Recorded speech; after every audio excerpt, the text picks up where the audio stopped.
Okay, so believe me or not, your personal statement or your statement of purpose is a key factor in determining your admission, and it's also a determining factor as to whether you are proficient in English, because people over here or the professors here are more critical or more careful about whether you can speak and write the language here as to you just passing and coming here. So I'm going to be showing you guys how to write a statement of purpose or a personal statement for both undergraduate and master. So I'm going to be doing two things. I'm going to give you guys a guideline as to what to do and what not to do for undergraduate and then for masters. So when I'm done, I'm going to give you an outline as well, what we made. Okay, we are going to write it together, and then I'll put the final one, the outline, in the description box if you want to get it and then later read it or something too. No problem. So without further ado, let's just go straight to my laptop. Also, for some reason, I'm unable to purchase the premium version of the Wondershare Creator. Anytime I try to purchase it, something happens and then it doesn't go through. It's like it just keeps resetting. So I'm sorry for this. I don't have to apologize for this, but I want you guys to know that there's going to be a watermark on the screen, but then you can still see it, right? So if anyone knows how I can go about it or any other software I can use for these screen recorders too, no problem. But then in the meantime, enjoy this video. Okay.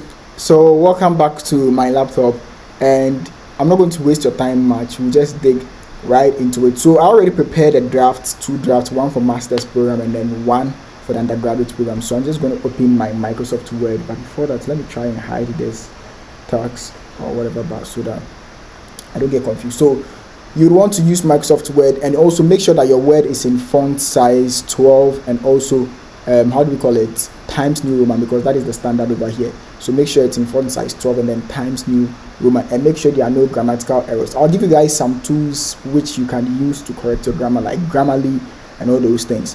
All right, so no, that is not it. All right, so I have it pulled up here. No, not this. Shoot. Where is it? Where did I hide it? Okay, it should be this. Okay.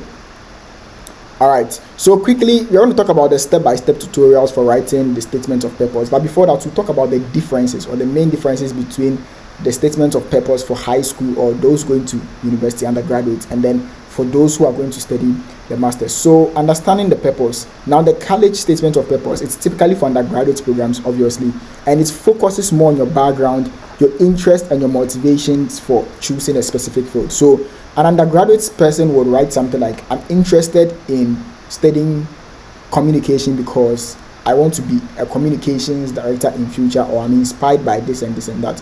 Whereas a master's student would talk about communications, masters in communications, because he has a background in it and has some interest in it in the past years. So you get it. So for masters, it's a mature program. So they want to know that you have an experience, or it's something that you've really worked in. It's like a field which you've really worked in. So that is the difference. That is the main differences. And statement of purpose and personal statement is the same. So statement of purpose, or the statement of purpose, means like your purpose of writing that statement, the purpose of writing that letter, and then personal statement is like, it's the same thing basically. So yeah, I made the differences. The master's is more advanced and it emphasizes more on your academic and professional experiences. The key word here is experiences, your research interest, and also your future career goals. So the undergraduate, they just want to know your motivations and then those whatever, blah, blah, blah.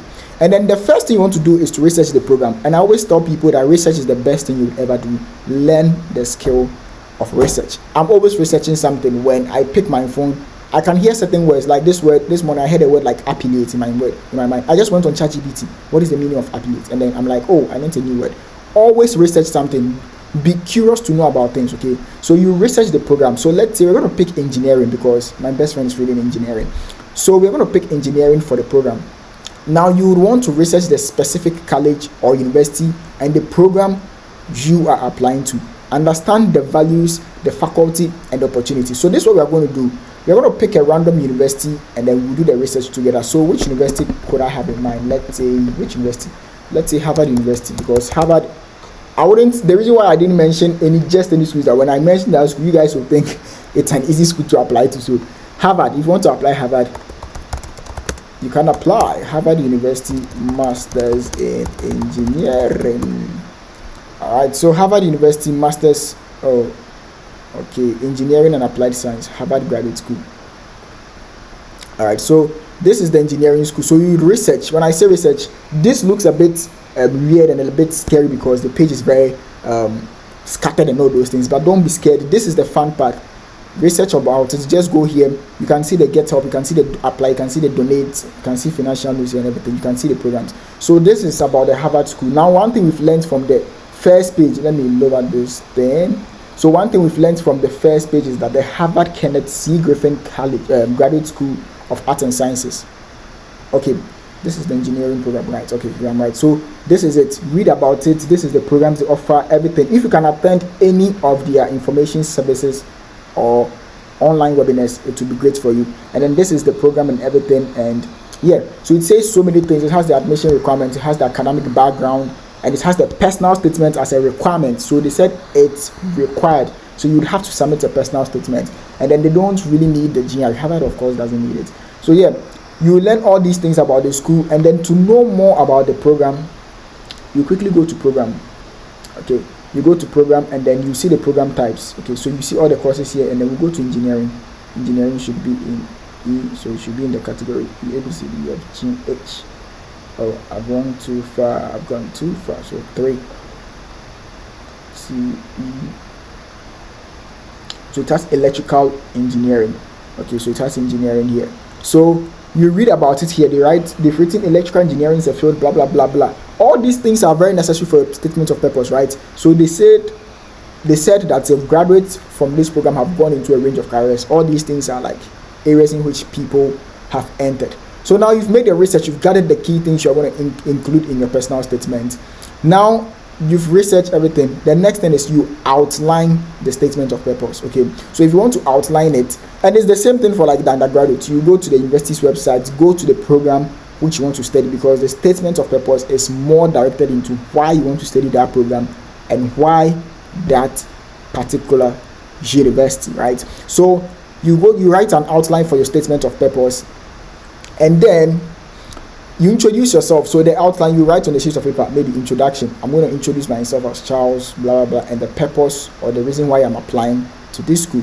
Then you come to the next paragraph, which is the academic background. So I'm going to list all the relevant education courses and achievements. So you can have so many online courses, you can include so many courses.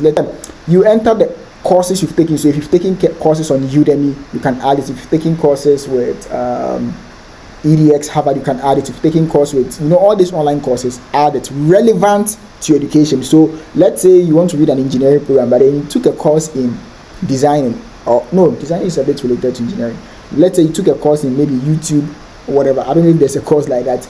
It's not really relevant to the program that you want to study, so you don't include it, or else your statement of purpose will be chunky. So you want to add relevant courses. Let's say you took a course in designing. It's relevant to the engineering field, right? So you add it to the academic background, and then you come to your experiences.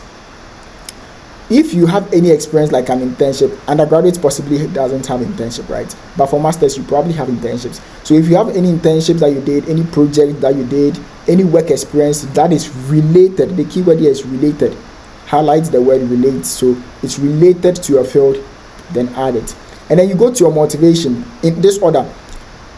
Why do you want to study this specific subject, and why this institution? So that is the main thing they want to know. Why this particular program at? Why this? Because so many schools offer this program. So why are you choosing us? It's like a girl asking you, the brothers, that, oh, why do you want to date me? Because there are so many girls in the world. So why me? And then you have to explain. So that is your motivation. And then you come to your future goals. It's so important, because the future goals helps them to know, okay, he's a right fit for us. Okay, yes, he's someone who is good for the school and all that. So yeah, why this school and why this program in our school? And then you write your motivation, your future goals. So describe your career aspirations and how the programs aligns with them. So engineering, maybe you want to become a chemical engineer, a mechanical engineer, or whatever. I don't know much about engineering, so you know the kind of person you want to be in the field of engineering. So you add it to it, and then you conclude it by reinforcing your excitement or your enthusiasm for the program and how ready you are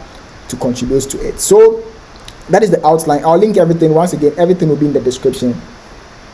I don't know how you guys should just have to use that link to get access to. I don't know how I'll give it to you, but it will definitely be in the description how to get it. So the first thing is to write your first draft. So over here in my school, I'm able to write drafts. Any assignments that I'm giving, they asked me to write a draft first. So I'm currently working on an essay, which I'm not done. You write the first draft, and then your friends would edit it and everything. So write the first draft, the raw sketch first, write everything that you plan to do, and then you start editing it, correcting the grammar and everything. You work it towards perfection, because I'm telling you, grammar is a turn off. It's a huge turn off for people over here. When you make grammatical errors, they start doubting you if you're actually good in English. And America is an English speaking country, so they begin to doubt you if you can actually speak English. So make sure there is no grammar error. So then you write your first draft, and then you keep on editing and then changing it, editing and revising it. You can look up samples online, but yeah, we'll get a sample very soon. So review your draft for the clarity. Clarity means like how clear is it? Read it from the view of a professor, and then how coherent is it? When I say coherent, it's like coherent. What does coherence mean? I've forgotten the meaning. Coherence. So you see, I'm learning something today. Coherence means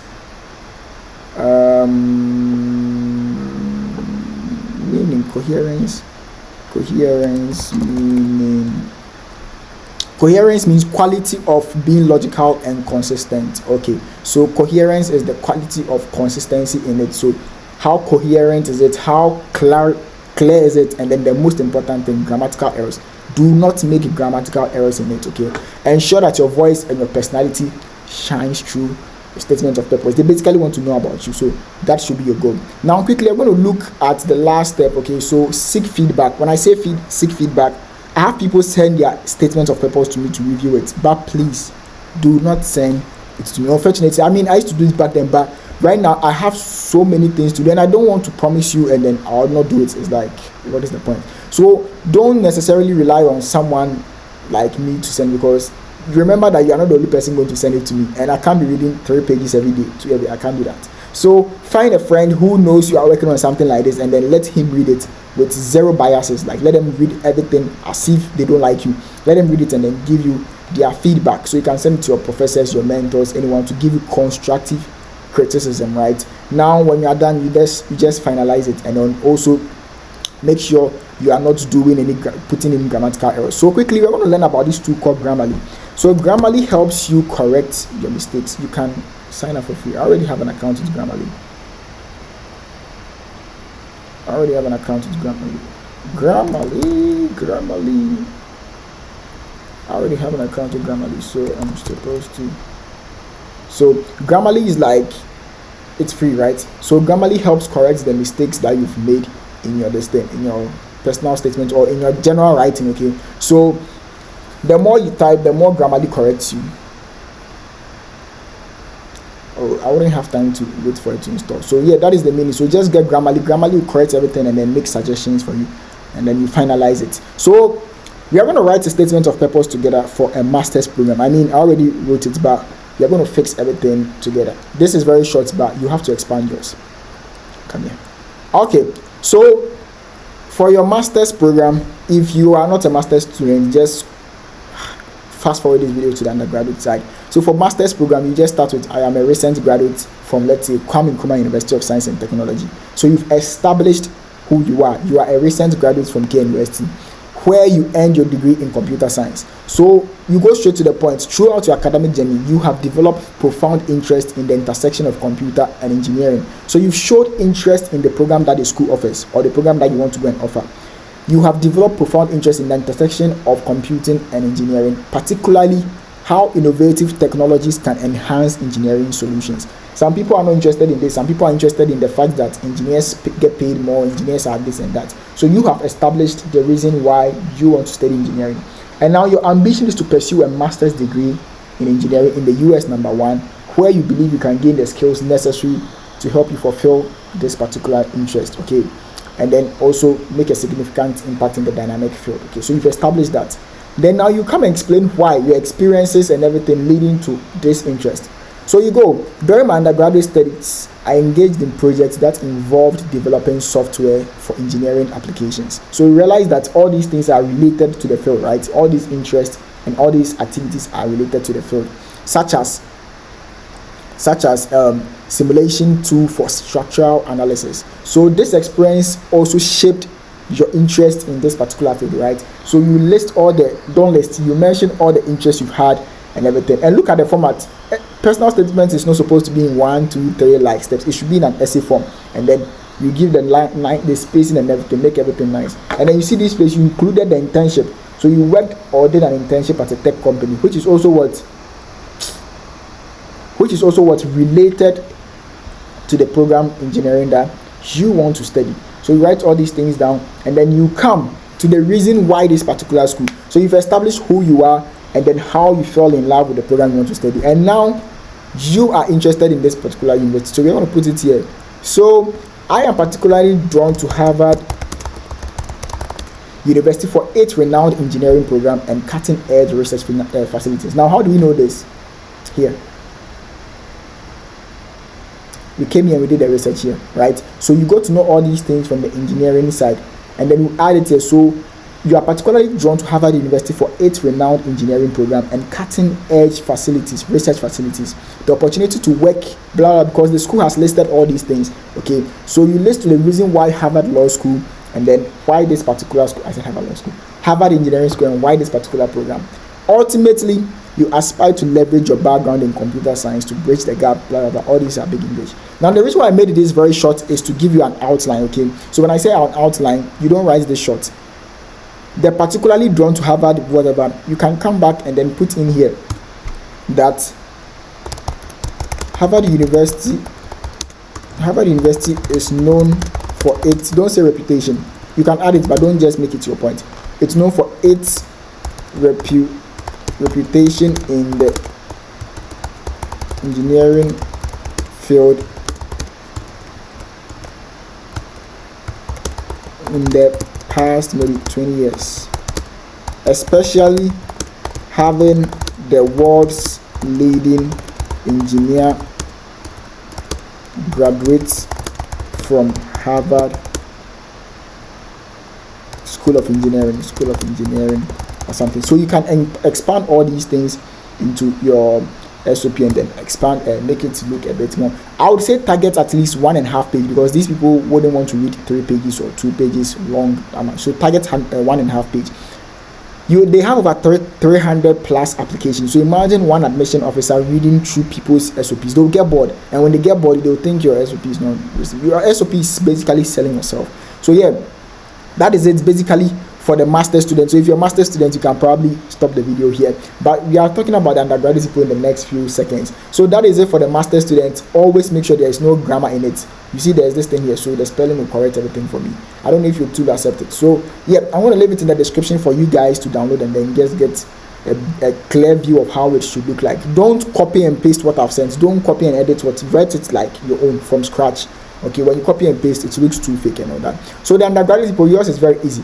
I used my high school. As I graduated from Accra Academy, as a graduate of Accra Academy, I studied general art. I didn't study general art. And then I developed. So over here, you realize that the master's DSs, they've already developed the skills and the experiences and everything. But here you are developing the foundation, right? So you develop the foundation in communication, critical thinking, everything. All these things are related to the course that you want to study, particularly in debate and writing. So you'll be more specific about it, right? And then now, you mentioned how you are eager to pursue, you are eager to start that degree in communication. My masters, they are eager to expand their knowledge in that field, right? So yeah, you mentioned some of the things you've done throughout your high school. You participated in debate club, all these things. You did volunteering and everything.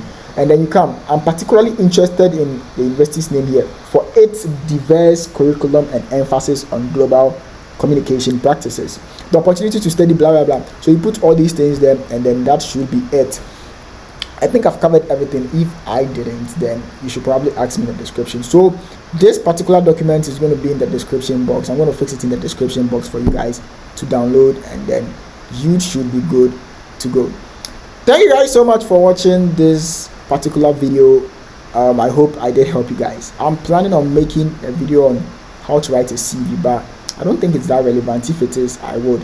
On also how you can make your recommendation letters for the professors and everything. So yeah, that is pretty much it for today's video. Thank you guys so much, and I'll see you in the next video. Peace out.